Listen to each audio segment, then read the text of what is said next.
Okay. We let them in now? Yeah. And we're live streaming as well. Yeah. Hello, everybody. It's time to get going.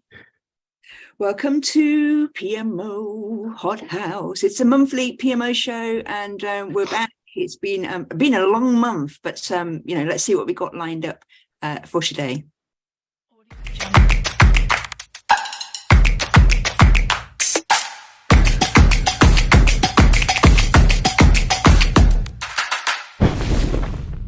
Ooh, it's those flames at the end. I wish I love the big pow explosion. Wakes me up on a Friday lunchtime. I tell you what, it's nearly okay, and it should be warming up, but it isn't. So any fires are welcome. We've got another great show lined up. But first of all, my co-host John, how are you doing? You all right? I am fabulous. It is good to see you, Lindsay. I'm feeling a bit inadequate looking at your background. I feel very, very underdressed with my just blurred background. I will do better next month. I quite like the flames thing going on. Yeah, no, absolutely. And Eileen, how are you? You all right? I'm not too bad. I think I'm looking forward to a long bank holiday weekend to do a bit of kind of rest and recuperation after being out and about an awful lot this week. So that'll be nice to have a bit downtime. Yeah, well, anybody who's joining us who's not from the UK, we've got the first of many bank holidays, it feels like, in May. We've got also one coming up next weekend, which of course is King Charles. King Charles coronation, but yeah, we've got another one coming up this Monday. Thank goodness. It feels like we're due for another little rest before we crack on into the summer. So if you are joining us, please do make sure you open up your meeting chat, say hello, let us know where you are. We always love to see where people are in the world, in the UK. So what we've got on today, we're going to be looking at Out and About, which is where we've been actually out and about, and share some of your PMO insights that we've been learning about. We've got a different poll this time, what's hot and what's not. We've also got a lovely guest in our hot seat, and it's going to be just wrapping up with Blaze of Glory. So let's crack on. Next slot, yeah. Yeah.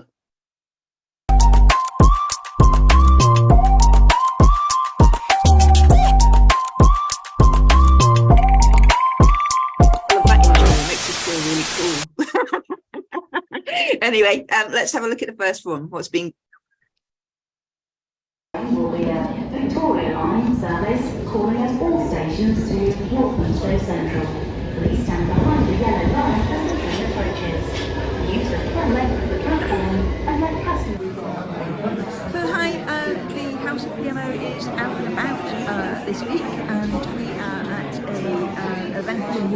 a joint event really with the Association for Project Management, and it's all about the potential frictions between PMO and delivery teams, but more crucially it's about the benefits of friction, which I think is a key thing there. So Eileen's going to be doing the main talk, so let's see how she gets on.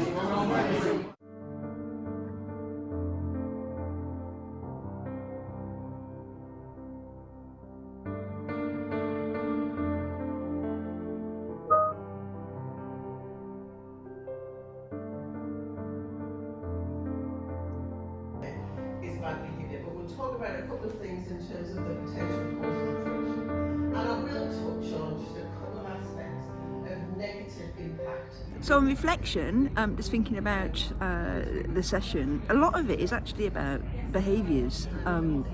It's not about what the PMO does and doesn't do, or project delivery teams do or don't do. It is a kind of lesson for us all that all of our interactions and working together, we're all working to the common good, we're all on the same side. And yes, fiction is good because it helps us move on, it helps us create new ideas, it helps us work through problems together. So yeah, a lot of the session was about actually thinking about our behaviours. So we dipped into some of the competency framework, we looked at some bits from authentic leadership, and also a book from APM that we weren't aware of before, but Eileen have referenced that as well, and here it is. So all in all, a really good session. There's some really good feedback from both camps, really, from PMO people as well as project managers, program managers, change managers that were there in the room. Some of them walking away with a completely different perspective about PMO, and just everybody just really enjoying being in the room. Lots of energy, lots of discussion, and great to be out and about. Okay, so that was that session. We did record it. It was me on recording, so it might look a bit amateurish, but you can certainly hear Eileen in full flow. So we'll be sharing that next week. So let's have a look at what else we've been up to.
It was indeed, John. There was a bit of serious Lego playing there. There's lots of, internal and external speakers. We were really lucky to be invited along. It's always fascinating to get into the ins and outs of other people's PMOs. And at Parliament UK, they have a number of PMOs for different areas of the business. And of course, who wouldn't want to be, in a building like that?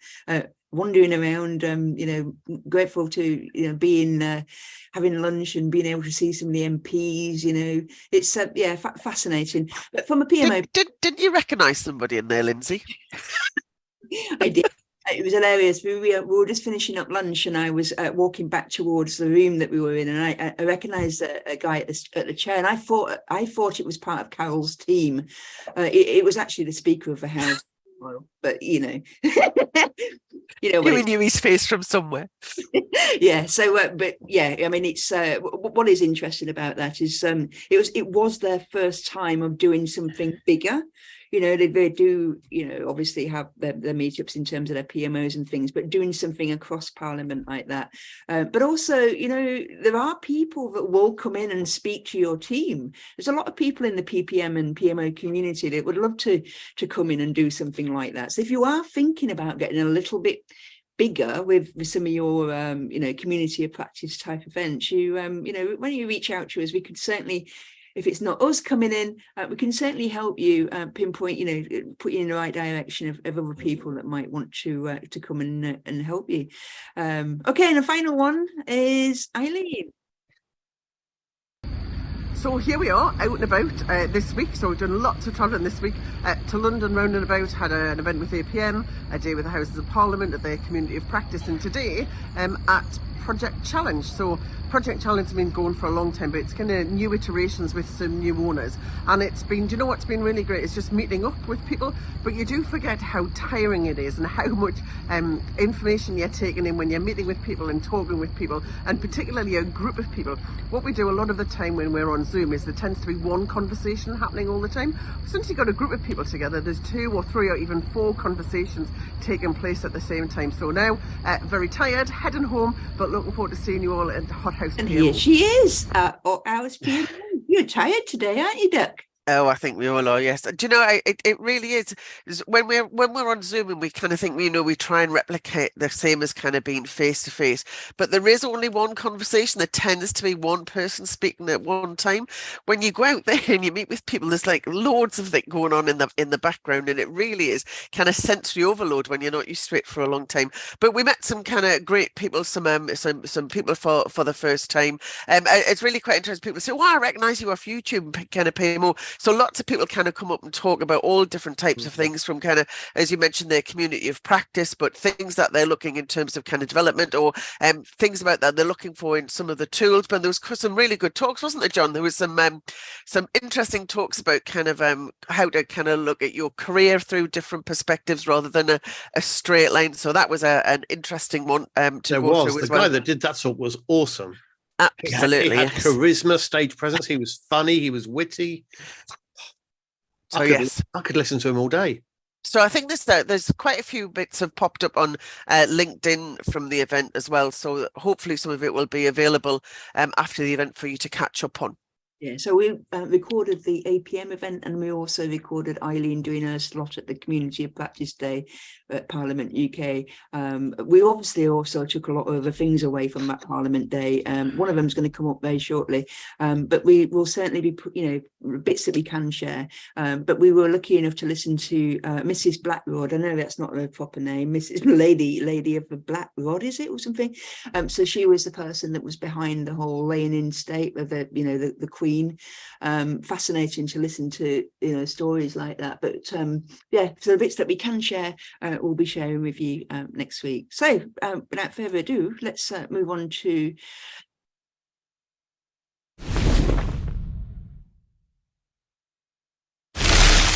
sometimes this is a struggle. Yeah, thank you very much, Eileen. It is Lady Usher of the Black Road. Fab outfit indeed. Sometimes this is a struggle, isn't it, John? But you've come good. It is, yes. A struggle coming up with a new one. I think the first couple of these, it was easy to come up with a hot or not, and then suddenly realised it was like I was thinking of the same things again. It's like, no, I can't do that hot because I did that one before. I can't do AI. We've done that one, so yeah, I really had to rack my brains this time. But I've got a couple of good ones, I think.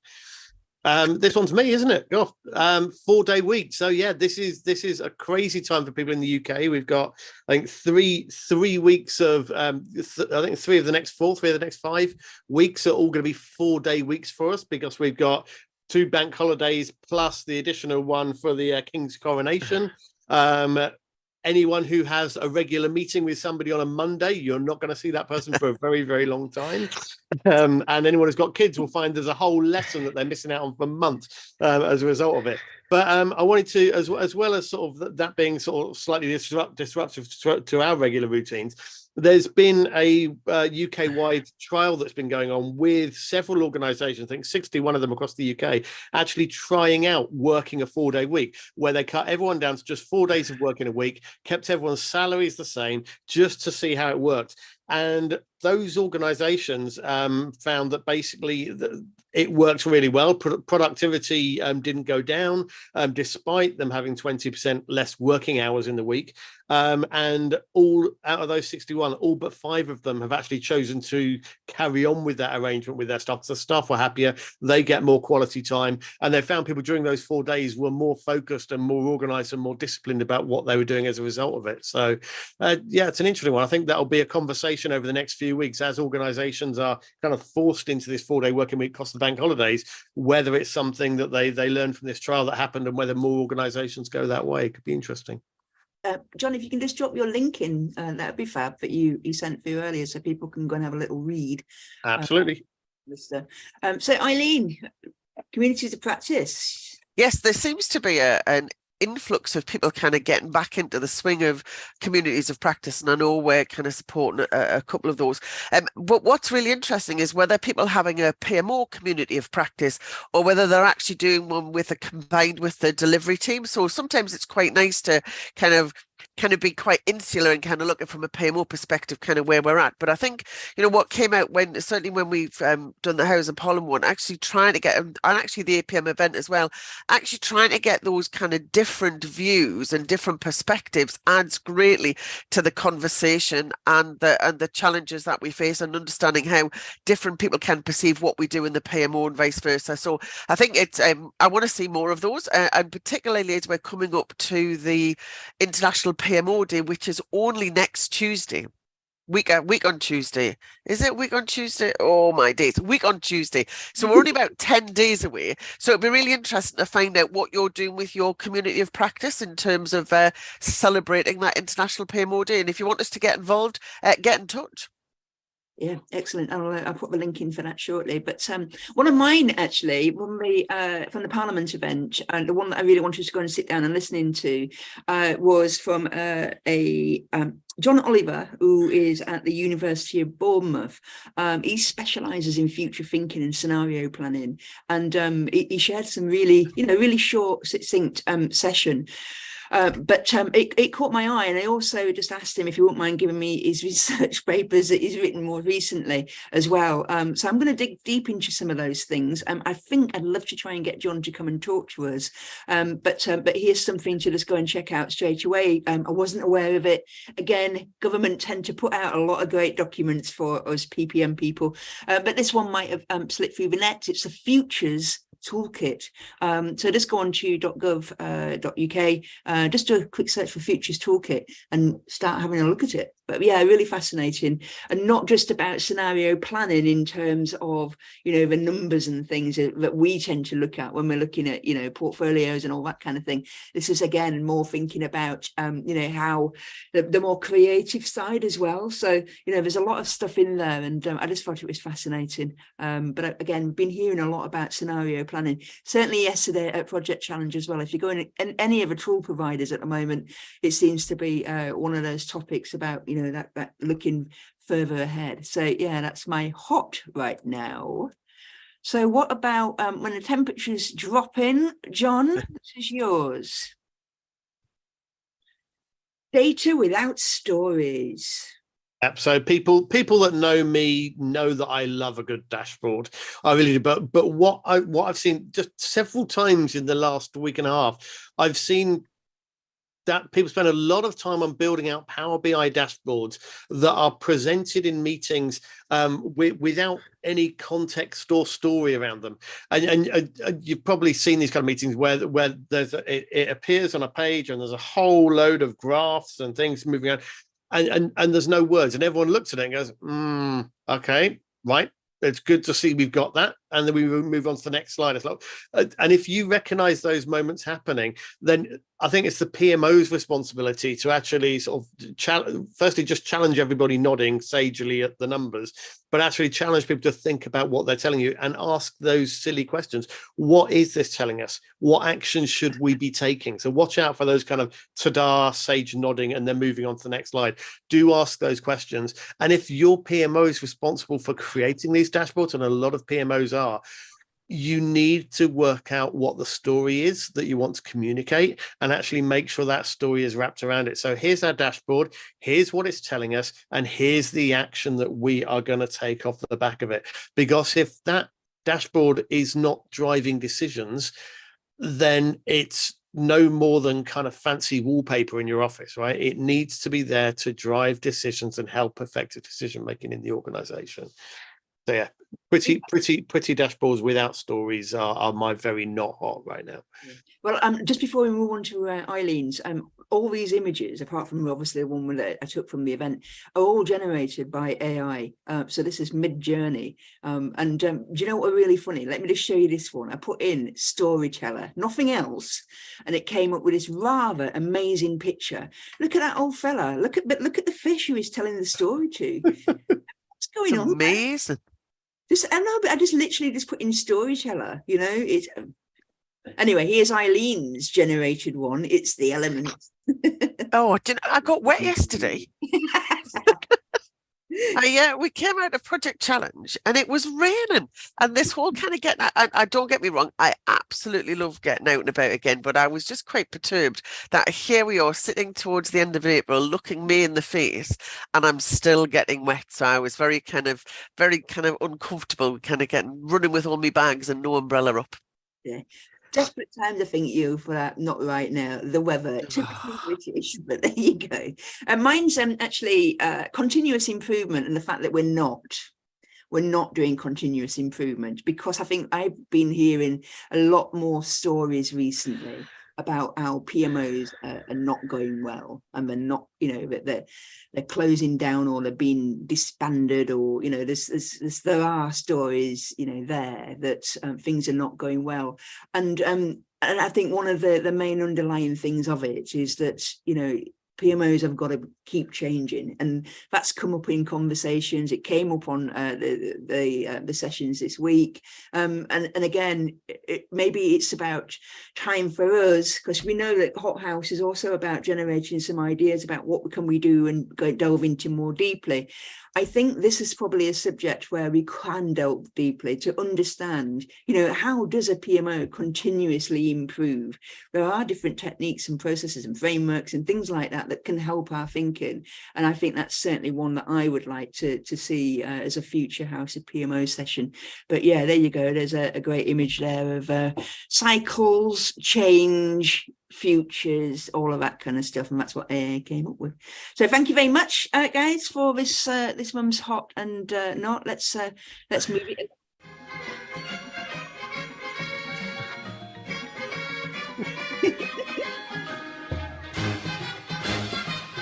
A different poll of the month this month. We've been running PMO pets all this month, which you might think, this is crazy. I mean, what we're doing, this is, we're all professionals.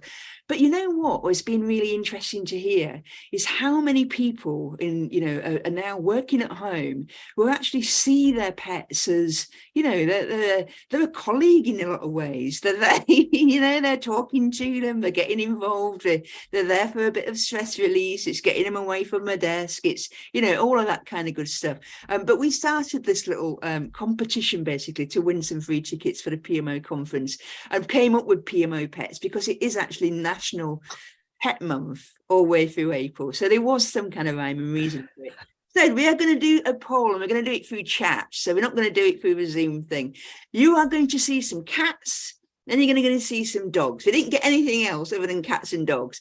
And you're going to see a number. So if you're more of a cat person, you might want to look at those a little bit more closely. If you're more a dog person, you might want to have a look at those. And you are going to have to just, put your number in chat, but don't press return just yet. Let's have a look. Here's our little furry, four-legged, sassy. That's how I think some of them were called. I mean, look at number 4, not happy whatsoever. Number 7, looking quite majestic there. Number 6, feeling a little shy. But these are all, our PMO colleagues out there. These are their lovely pride and joy that keep them going through their work every day when they're working at home. So have a look there for the cats. If you like the cats and you picked one, just stick your number in chat, but don't press return just yet. Let's have a look at the dogs. I feel like that song should come on. We'll let the dogs out. Here we go. So here's the four-legged friends of the barking variety, but again, are keeping us sane in these times where we're working at home and perhaps not getting away from the desk as much as we should do. And it's these guys that are pouring, that are like saying, come on, it's walk time. Yes, yours did, Carol. You're number 19. Can you see? Not that I should have told anybody that, because they might feel swayed now that Carol's is actually there and she's on this call. But there you go. Can you see the numbers? I'm sorry, that one right at the end of the top corner is number 9. The reason why that's been split, it's actually one PMO team, 4 of them put their pictures up, 2 dogs, 2 cats. So that's number 9. Okay, are you ready? Are you ready? Have you made your selections? Yes. Okay, can you see the number in chat? Press return and let it go. Excellent. So you've got people that are a bit of a cat and a dog. absolutely fine. We're going to tot all that up because you guys have now just picked the first conference ticket winner. So we'll be putting that out later today when we've added the numbers up. You're listening to and watching this live right now. Put it in the comments and we'll be including your vote as well. So nice, isn't it? Nice little segment, I think that. Yeah. Excellent. Are we allowed to bring the animals to the conference? Yes. I'm not even going to bother checking whether that's allowed, but we're in the hot seat. And John's brought a lovely guest for us this week, this month. John, over to you. Yeah, so this is look at that, Naily. You got a proper page and everything. So yeah, we've got Naily with us today. We worked together back in 2019. It was with we were both with investors in people and doing some work there. And we've sort of stayed in touch ever since.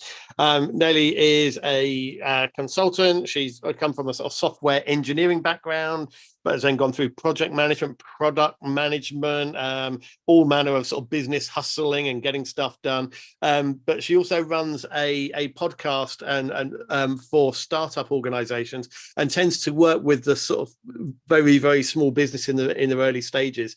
Podcast is called the Mary Poppins of Mary Poppins of Startups. So I'll just share a link for that for you in chat. But I wanted to bring Naily along for a chat because I was kind of interested in understanding how sort of project management and PMO works when you've got small businesses and whether it's useful for them. And then I guess what we can learn from sort of these kind of entrepreneurs as well. So Naily, hi, how are you doing?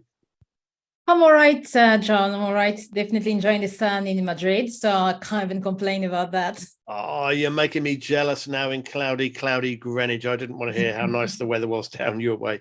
So obviously you work with a lot of sort of small businesses, and they tend to bring you in when they've got some sort of issues to solve with how they're delivering things or how they're organizing their projects.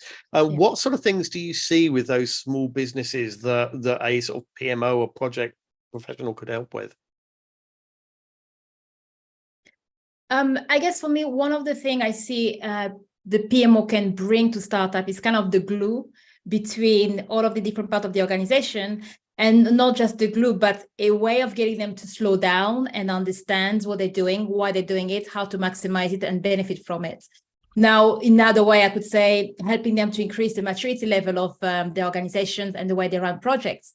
What's tend to happen in startups, especially once they've landed a big round of funding, they need to start delivering to clients very quickly. They still need to work on internal project for the platform. It can be quite a mess. And this idea of managing projects, even for some people, they don't even really grasp the difference between BAU, right, and project work. And what does it actually mean? What is the impact on the resources? How do we learn from the way maybe one team could be doing something and then share it with the other ones? The other thing is a lot of tech startups really love the word agile without understanding how to do agile properly. And then agile doesn't actually mean a lack of planning. So when you speak to those companies, when they're first starting in tech is agile, okay, let's just go and do things. When they start to work with clients, they need to understand how can we adapt what we're doing in the way that we also need to work with clients. So I think there's a big I always advise them whether it's a project manager that can help or someone with a PMO background that can come in, especially when they grow very quickly, even just as a consultancy can help them to really get their head around that as well. My favorite one, I think a bit of hand-holding will be quite nice because, we all work with projects. So for us, we kind of know how to start thinking ahead and risks and other things.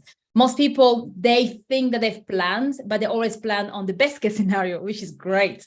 But life doesn't go according to the best case scenario. So this idea of even helping with risk planning, which for me is something that I will think very, very quickly. For others, they might not. And the second part is dead documentations. So you get teams that get excited, they're pumped up, they go in a meeting, they plan, they've got their risks, they've got all of the assessment, everything that they've done, decisions, all of that. But nobody slows down to go and update documentations. And later on, the same thing is being discussed many times. There's no records of it.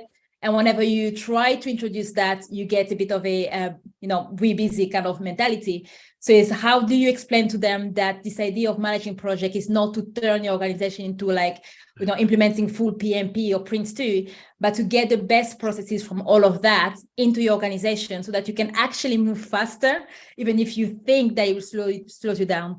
So yes, for me, those are the key things. The one thing I could also add is a bit of accountability, especially at the beginning of the process. There's this thing about we've always done it this way. We've always delivered to our customers that way, right? That's all well and good. But if you are getting a large number of customers and things are not going well, especially if you're working on an integration project, so you have some teams that work on a data science part, some teams that work on implementations, and they not usually talk to each other. And having someone that comes with the mindset of what is it that the business needs, and then look into why are they doing this way? Is there a better way of doing that? And again, sharing information within the team can even streamline the projects. And well, at the end of the day, they save more money because of that. Wow. So I'm curious. I mean, loads of stuff there really resonated, especially the idea of sort of being the glue that holds it all together in those organizations. But one thing, when you talked about sort of helping them sort of slow down in order to then end up going faster, what kind of reaction do you get when you go into a small business and you look at what they're doing and they feel they need to do more, and your first conversation is, okay, we need to slow down, we need to do some documentation, we need to structure. Well, what sort of reaction do you tend to get to that? Frustration, of course, which makes sense. Why the hell should I slow down when I've got, tons of other things to do? And I guess, I've had in one of the company I work for, they actually delivered to a client, and it was a bit of a headache because they needed to continue improving the platform specifically for that client, yet they had no resources.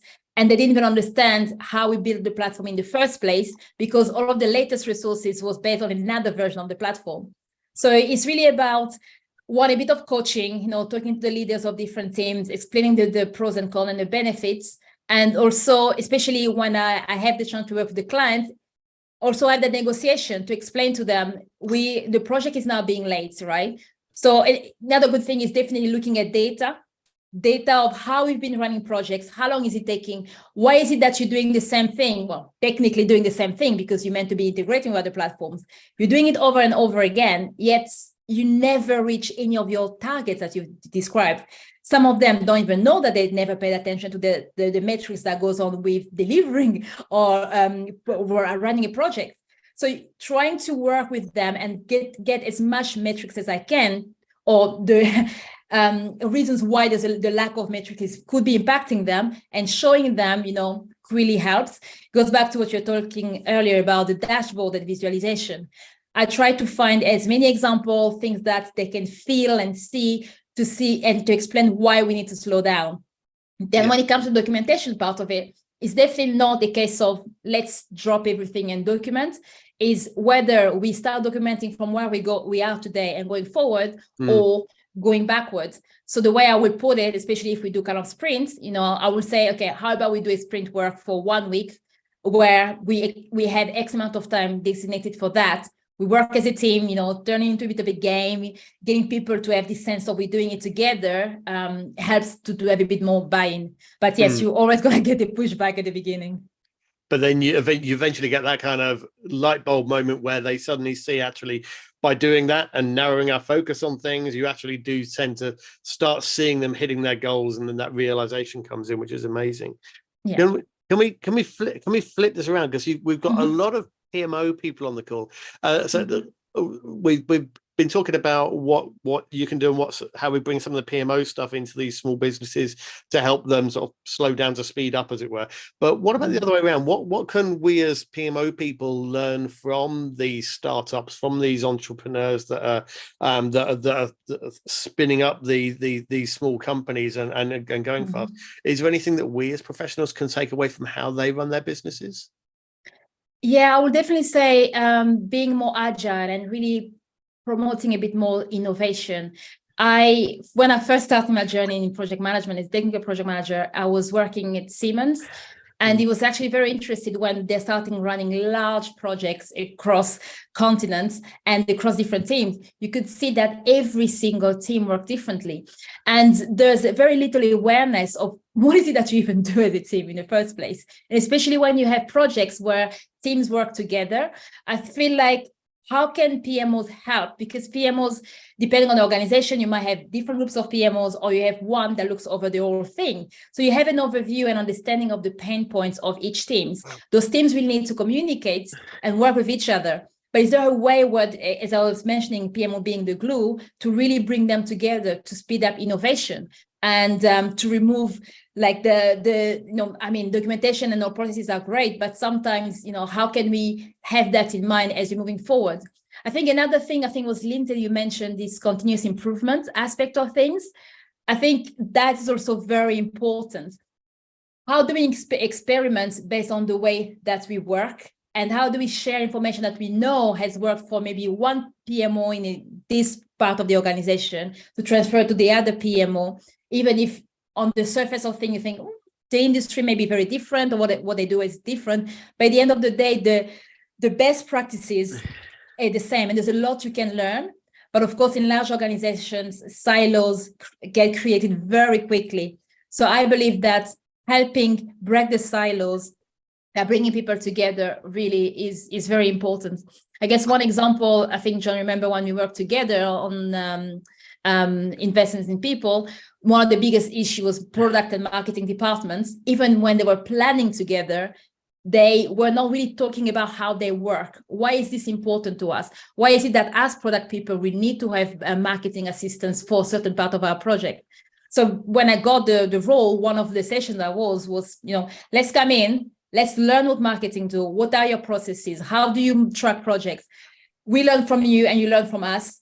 That helped my team, the product team, to think, okay, well, we need to let marketing know way in advance. How can we put that information in our plans? Because we always assume that whenever we need something, we just talk to marketing and says, by the way, we need it in a couple of weeks. I'm like, well, they also have a life and other things that they do as part of their projects, right?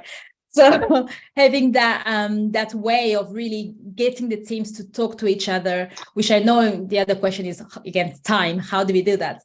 But I think that is something that I've seen works a lot better in small organizations, but the bigger the organization, the more difficult it is. And that's where PMO could make a difference.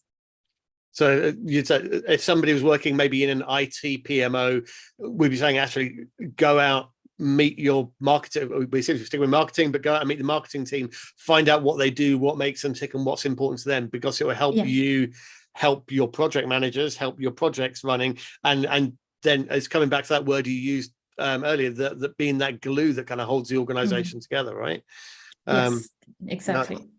Fantastic. So I'm curious if anyone on here has actually done that, come out of their department and sort of parachuted into another one to get a feeling for what they're doing. I'd love you to tell us about it in the chat. We often view the PMO as being the ones that like gather reports and share reports, but what you're actually talking about is building relationships between people. Would you say that's kind of a core thing that the PMO should be doing, building those relationships and building those internal networks in organizations? Yeah, I feel so. I mean, even when I wear my hat as a project manager, I think sometimes when we talk about, PMOs, there is a lot of emphasis on the paperwork, which again, as I say, is important, especially when we talk about the maturity of a company. Without the paperwork, paper trail, it can get messy. But I think the strength for me lies in the people aspect of things, being able to motivate them, being able to share knowledge, being able to get them to work in different ways, where there's a lot of negotiation involved. And I'm sure many of you have felt the pain of working with different teams or larger teams and all of those kind of things. And I think that's the part of PMOs that people need to shout out more, and value more. It's easy to see things breaking when there's nothing, but once you bring PMOs involved and things start going well, people get, complacent because they don't understand what you guys have been doing in the background and running like crazy to get everything to work really well. So then you cut out PMOs and then things go bad and you wonder, what just happened? I'm like, well, where do we start, Yeah. No, absolutely with you.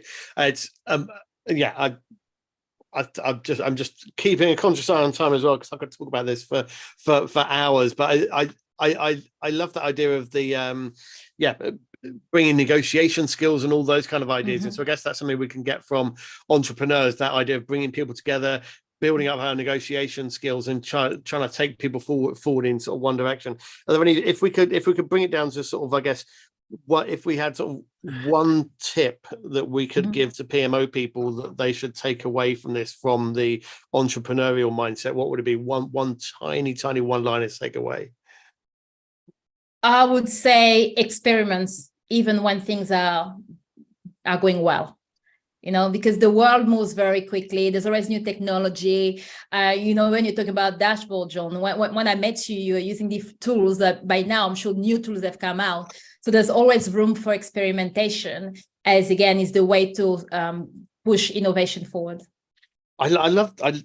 I mean, I love experimentation, but I love that the important point you made there: experiment even when things are going well, because I think so often in the PMO world we can get to the point where we believe we've got the processes just right, everything, and then we relax.